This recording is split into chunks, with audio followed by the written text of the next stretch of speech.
दोस्तों नमस्कार, ये है मार्गदर्शन फॉर सिविल सर्विसेज। मैं अनुराग चौधरी।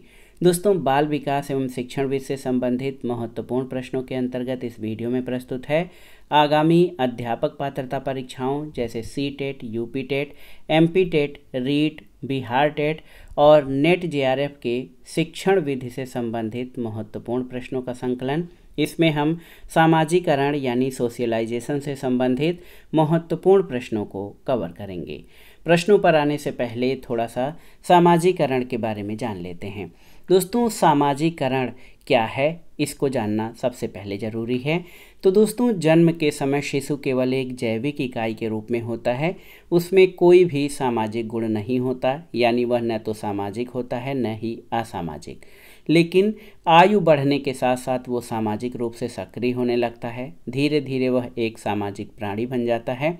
वो समाज का क्रियाशील सदस्य बन जाता है और धीरे धीरे समाज के स्वीकृत मानकों और प्रत्याशाओं को अपने व्यक्तित्व का अंग बना लेता है और ये प्रक्रिया सामाजिकरण कहलाती है। यानी जो भी समाज के मूल्य, विचार, अनुभव हैं उनका अनुसरण करना और उनको अंगीकार कर लेना सामाजिकरण कहलाता है। सामाजिकरण की प्रक्रिया विकास की अलग अलग अवस्थाओं में अलग अलग रूप में पूर्ण होती है और ये प्रक्रिया निरंतर चलती रहती है। दोस्तों, कुछ विचारकों द्वारा सामाजिकरण की जो परिभाषाएं दी गई हैं उसमें सबसे महत्वपूर्ण है रास। रास के अनुसार सामाजिकरण सहयोग करने वाले व्यक्तियों में हम की भावना का विकास करता है और उनमें एक साथ कार्य करने की इच्छा और क्षमता में वृद्धि करता है। ग्रीन कहते हैं कि सामाजिकरण वह प्रक्रिया है जिसके द्वारा बालक सांस्कृतिक विशेषताओं, आत्मपन और व्यक्तित्व को प्राप्त करता है। सारे और टेलफोर्ड के अनुसार सामाजिकरण की प्रक्रिया शिशु के दूसरे व्यक्तियों के साथ प्रथम संपर्क से प्रारंभ होती है और आजीवन चलती है। शैक्षिक समाजशास्त्री बोगार्डस के अनुसार सामाजिकरण वह प्रक्रिया है जिसके द्वारा व्यक्ति सामाजिक आत्मनियंत्रण, सामाजिक उत्तरदायित्व और संतुलित व्यक्तित्व का अनुभव प्राप्त करते हैं। तो दोस्तों, इससे ये स्पष्ट होता है कि सामाजिकरण सीखने की प्रक्रिया है जिसमें शिशु अपने व्यक्तित्व का विकास करता है, समाज का क्रियाशील सदस्य बनता है और सामाजिक आदर्शों, मूल्यों और प्रतिमानों को सीखकर उसके अनुरूप आचरण करता है। सामाजिकरण में जो प्रक्रियाएं हैं उसमें सामाजिक मानक के अनुसार व्यवहार का विकास, व्यवहार के अनुसार क्रियाएं करना और सामाजिक अभिवृत्तियों का विकास शामिल है। तो सामाजिकरण आजीवन चलने वाली प्रक्रिया है जो जन्म से शुरू होकर आजीवन चलती रहती है। सामाजिकरण पर कई कारकों का प्रभाव पड़ता है। इसमें मुख्य रूप से व्यक्तिगत और पर्यावरणीय कारक हैं जो सामाजिकरण को प्रभावित करते हैं। दोस्तों, अब आइए जो सामाजिकरण से संबंधित महत्वपूर्ण प्रश्न हैं उनको देख लेते हैं। पहला प्रश्न है कि शिक्षा के संदर्भ में सामाजिकरण से क्या तात्पर्य है। ऑप्शन है अपने सामाजिक मानदंड बनाना, समाज में बड़ों का सम्मान करना, सामाजिक वातावरण में अनुकूलन और समायोजन या फिर सामाजिक मानदंडों का सदैव अनुपालन करना। तो सही उत्तर ऑप्शन सी, सामाजिक वातावरण में अनुकूलन और समायोजन, ये शिक्षा के संदर्भ में सामाजिकरण से तात्पर्य है। दोस्तों, शिक्षा के संदर्भ में सामाजिकरण से तात्पर्य सामाजिक वातावरण में अनुकूलन और समायोजन है, यानी समाज के मानदंडों के साथ अनुकूलन ही सामाजिकरण है। जन्म के समय शिशु में सामाजिकता लगभग शून्य होती है। घर, परिवार, पड़ोस, मित्र मंडली, विद्यालय, समुदाय, जनसंचार साधन और राजनीतिक और सामाजिक संस्थाएं बालक के सामाजिकरण में महत्वपूर्ण भूमिका अदा करते हैं। अगला प्रश्न है सामाजिकरण है। देखिए, शिक्षक एवं पढ़ाए गए के बीच संबंध, समाज के आधुनिकीकरण की प्रक्रिया, समाज के मानदंडों के साथ अनुकूलन या सामाजिक मानदंडों में परिवर्तन। तो सामाजिकरण दोस्तों समाज के मानदंडों के साथ अनुकूलन को कहते हैं। तीसरा प्रश्न है कि सामाजिकरण वह प्रक्रिया है जिसे बच्चे और वयस्क सीखते हैं, किससे। ऑप्शन है आपके परिवार से, विद्यालय से, श्रेष्ठ जनों से या इन सभी से। तो सही उत्तर ऑप्शन डी, इन सभी से। दोस्तों, सामाजिकरण ऐसी प्रक्रिया है जिसमें परिवार, विद्यालय, श्रेष्ठ जन, मीडिया, संचार, समाज, अन्य पर्यावरणीय कारक जो है इन पर सभी का प्रभाव पड़ता है। अगला प्रश्न है, सामाजिक प्रत्याशाओं के अनुरूप व्यवहार की योग्यता का अधिगम सामाजिक विकास कहलाता है। ये कथन किसका है? ऑप्शन है हरलाक का, टी.पी. नन का, मैकडोगल का या रास का। तो सही उत्तर ये कथन हरलाक का है। ऑप्शन ए आपका सही उत्तर है। दोस्तों, आप जान लीजिए, सामाजिक प्रत्याशाओं के अनुरूप व्यवहार की योग्यता का अधिगम सामाजिक विकास कहा जाता है। ये कथन भाषा मनोवैज्ञानिक हरलाक का है, जिन्होंने समाज के प्रभाव का बालक के विकास और अधिगम पर किस सीमा तक प्रभाव पड़ता है, इसका मनोवैज्ञानिक अध्ययन किया है। अगला प्रश्न है, निम्न में से सामाजिक मूल्य कौन सा है? आपको बताना है। प्राथमिक लक्ष्य, मूल प्रवृत्ति, सहायता परक व्यवहार या आक्रामकता की आवश्यकता। तो सही उत्तर सहायता परक व्यवहार, ऑप्शन सी। सहायता परक व्यवहार दान, सेवा, निवास, समूह आदि सामाजिक मूल्य की श्रेणी के अंतर्गत आते हैं, जबकि परंपरा, लोक कला, रीति रिवाज, धार्मिक क्रियाएं, गायन, नृत्य आदि ये सांस्कृतिक मूल्य हैं। अगला प्रश्न है, गिरोह अवस्था किस आयु वर्ग एवं विलंब विकास से संबंधित है? 3 से 6 वर्ष एवं भाषा, 8 से 10 वर्ष एवं सामाजिकरण, 16 से 19 वर्ष और नैतिकता, 16 से 19 वर्ष एवं संज्ञानात्मक। तो सही उत्तर 8 से 10 वर्ष एवं सामाजिकरण। दोस्तों, 8 से 10 वर्ष और सामाजिकरण गिरोह अवस्था और विलंब विकास से संबंधित है। इस आयु में बालक या बालिका की सामूहिक प्रवृत्ति प्रबल होती है। अगला प्रश्न है, निम्नलिखित में से कौन सा बच्चों के सामाजिकरण के प्रगतिशील मॉडल के संदर्भ में सही नहीं है? आपको बताना है। बच्चे विद्यालय में बताई गई बातों को स्वीकार करते हैं, चाहे उनकी सामाजिक पृष्ठभूमि कुछ भी हो। कक्षा में प्रजातंत्र के लिए स्थान होना चाहिए। सामाजिकरण सामाजिक नियमों का अधिग्रहण है और समूह कार्य में सक्रिय सहभागिता तथा सामाजिक कौशलों को सीखना। तो सही उत्तर क्या हो जाएगा इस प्रश्न का? इसमें पूछा गया है कि कौन सा बच्चों के सामाजिकरण के प्रगतिशील मॉडल के संदर्भ में सही नहीं है। तो यहाँ पर ऑप्शन ए आपका सही नहीं है। बच्चे विद्यालय में बताई गई बातों को स्वीकार करते हैं, चाहे उनकी सामाजिक पृष्ठभूमि कुछ भी हो, ये सही नहीं है, क्योंकि सामाजिकरण जन्म से लेकर जीवन भर चलने वाली अनवरत प्रक्रिया है। सामाजिकरण के प्रगतिशीलता मॉडल में विकल्प ए को शामिल नहीं किया जाता है, अन्य विकल्प प्रगतिशील मॉडल के अंतर्गत शामिल किए जाते हैं।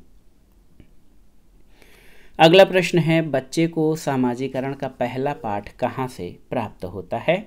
ऑप्शन है परिवार से, विद्यालय से, सांस्कृतिक केंद्र से या धार्मिक केंद्र से। तो सही उत्तर बच्चे को सामाजिकरण का पहला पाठ परिवार से मिलता है। बच्चे का प्राथमिक विद्यालय परिवार को माना जाता है। परिवार से बच्चा अनौपचारिक शिक्षा ग्रहण करता है और यहीं से बच्चे के सामाजिकरण की प्रक्रिया शुरू होती है और इस कारण परिवार को सामाजिकरण की प्रथम पाठशाला कहा जाता है। अगला प्रश्न है, परिवार एक साधन है किसका? देखिए, अनौपचारिक शिक्षा का, औपचारिक शिक्षा का, गैर औपचारिक शिक्षा का या दूरस्थ शिक्षा का। तो याद रखिएगा, परिवार अनौपचारिक शिक्षा का एक साधन है। ऑप्शन ए आपका सही उत्तर है। अगला प्रश्न है, बालक की प्रथम पाठशाला क्या है? परिवार, समाज, गांव या विद्यालय? तो सही उत्तर परिवार बालक की प्रथम पाठशाला है, क्योंकि जो व्यक्तित्व का शुरुआती विकास है वो बालक का जो भी है परिवार में ही होता है। अगला प्रश्न है, निम्नलिखित में से कौन प्राथमिक सामाजिकरण माध्यम है? सरकार, मीडिया, परिवार या विद्यालय? तो सही उत्तर परिवार प्राथमिक सामाजिकरण माध्यम है। अगला प्रश्न है, निम्नलिखित में से कौन सा सामाजिकरण का एक प्रमुख कारक है? परिवार, कंप्यूटर, आनुवांशिकता या राजनीतिक दल?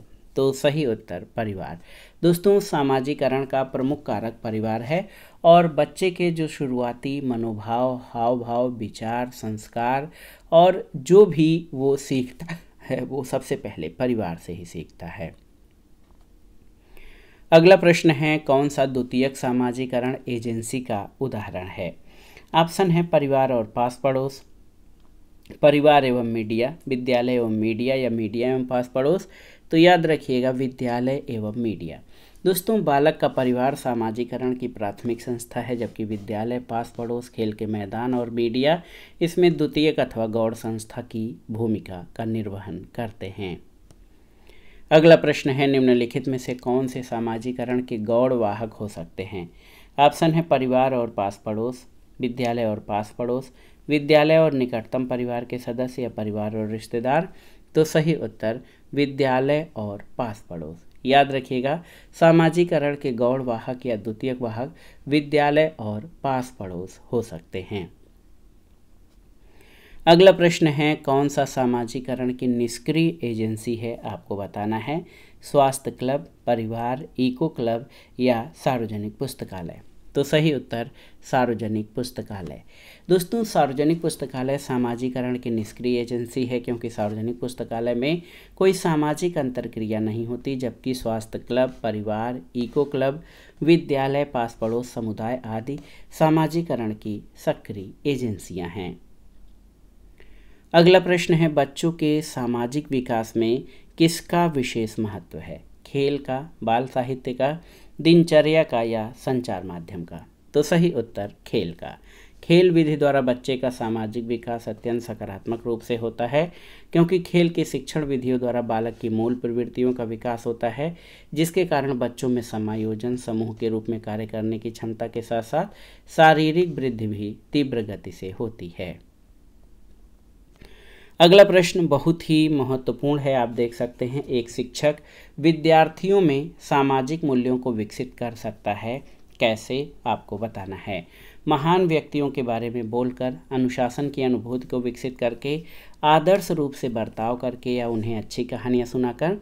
तो सही उत्तर एक शिक्षक विद्यार्थियों में सामाजिक मूल्यों को आदर्श रूप में बर्ताव करके कर सकता है।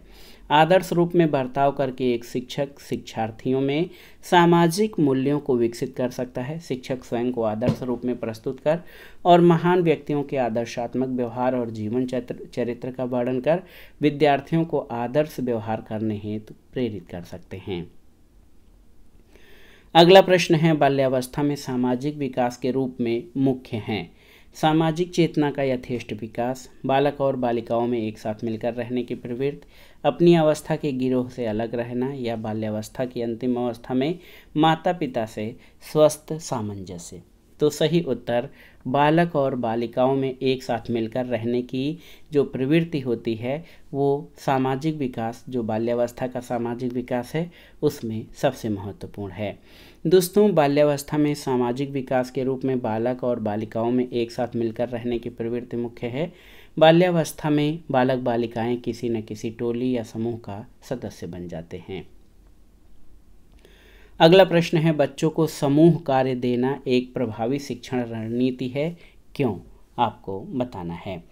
ऑप्शन है, इससे शिक्षक का काम कम हो जाता है। छोटे समूह में कुछ बच्चों को दूसरे बच्चों पर हावी होने की अनुमति होती है। सीखने की प्रक्रिया में बच्चे एक दूसरे से सीखते हैं और परस्पर सहायता भी करते हैं और बच्चे अपना काम जल्दी करने में समर्थ होते हैं। सही उत्तर ऑप्शन सी हो जाएगा। दोस्तों, आप जान लीजिए, बच्चों को समूह कार्य देना प्रभावी शिक्षण रणनीति है, जिसके अंतर्गत बच्चे एक दूसरे से सीखते हैं। समूह भावना केवल समूह तक सीमित न होकर विद्यालय, समुदाय, प्रांत और राष्ट्र तक व्यापक हो जाती है और सामूहिक कार्य से बच्चों का सर्वांगीण विकास होता है। अगला प्रश्न है, वह अवस्था जब बालक अपने अभिभावकों के साथ कम आनंदित होता है, ये संबंधित है उसके शारीरिक विकास से, मानसिक विकास से, भाषा विकास से या सामाजिक विकास से? तो सही उत्तर सामाजिक विकास से। वह अवस्था जब बालक अपने अभिभावकों के साथ कम आनंदित होता है, सामाजिक विकास से संबंधित है और इस अवस्था में बालक प्रायः घर से बाहर रहना चाहते हैं और वो अन्य व्यक्तियों, परिचितों, रिश्तेदारों, सहपाठियों के साथ समय व्यतीत करना चाहते हैं। अगला प्रश्न है, बच्चों में सामाजिक भावना का विकास करने के लिए निम्न में से कौन सा प्रयास सर्वोत्तम है? आपको बताना है। विद्यालय में विभिन्न त्योहारों का आयोजन करना, अभिभावकों को विद्यालय में आमंत्रित कर बैठकों का आयोजन करना, बच्चों को स्वस्थ स्पर्धा के लिए तैयार करना या फिर विद्यालय में बाल मेला आयोजित करना। तो याद रखिएगा, बच्चों में सामाजिक भावना का विकास करने के लिए सबसे महत्वपूर्ण प्रयास बच्चों को स्वस्थ स्पर्धा के लिए तैयार करना है। बच्चों में सामाजिक भावना का विकास करने का सर्वोत्तम उपाय बच्चों को स्वस्थ स्पर्धा के लिए तैयार करना है। अगला प्रश्न है, बच्चों के सामाजिक विकास को प्रभावित करने वाले कारक कौन से हैं? आर्थिक कारक, सामाजिक परिवेशजन्य तत्व, शारीरिक तत्व या वंशानुगत तत्व। तो सही उत्तर बच्चों के सामाजिक विकास को प्रभावित करने वाले सामाजिक परिवेशजन्य तत्व हैं। दोस्तों, सबसे महत्वपूर्ण कारक सामाजिक परिवेशजन्य तत्व है बच्चों के सामाजिक विकास को प्रभावित करने वाला। परिवार में बच्चे माता पिता, भाई बहन, रिश्तेदार और पड़ोसियों आदि के व्यवहार से प्रभावित होते हैं और सामाजिक आर्थिक स्तर और विद्यालय भी बालक के सामाजिक विकास को प्रभावित करते हैं। अगला प्रश्न और सामाजिकरण से संबंधित महत्वपूर्ण प्रश्नों का लास्ट क्वेश्चन है, बालक का सामाजिक विकास प्रभावित होता है किससे? सामाजिक आर्थिक स्तर से, विद्यालय से, परिवार से या इनमें से सभी से? तो सही उत्तर आपका हो जाएगा इनमें से सभी से, ऑप्शन डी। बालक का सामाजिक स्तर, सामाजिक आर्थिक स्तर, बालक का जो सामाजिक विकास है वो परिवार, विद्यालय, सामाजिक स्तर, इन सभी से प्रभावित होता है। तो दोस्तों, ये था आज का वीडियो। अध्यापक पात्रता परीक्षाओं के लिए बहुत ही महत्वपूर्ण प्रश्नों का संकलन। इसमें हमने सामाजिकरण यानी सोशलाइजेशन से संबंधित महत्वपूर्ण प्रश्नों को कवर किया। ये प्रश्न आपके आगामी परीक्षाओं के लिए अति संभावित और महत्वपूर्ण है, आप इनको तैयार कर लीजिए। दोस्तों, वीडियो आपको कैसा लगा हमें कमेंट बॉक्स में ज़रूर बताइएगा। वीडियो को लाइक करें, शेयर करें और इस चैनल मार्गदर्शन फॉर सिविल सर्विसेज को सब्सक्राइब करें। वीडियो देखने के लिए धन्यवाद दोस्तों, नमस्कार।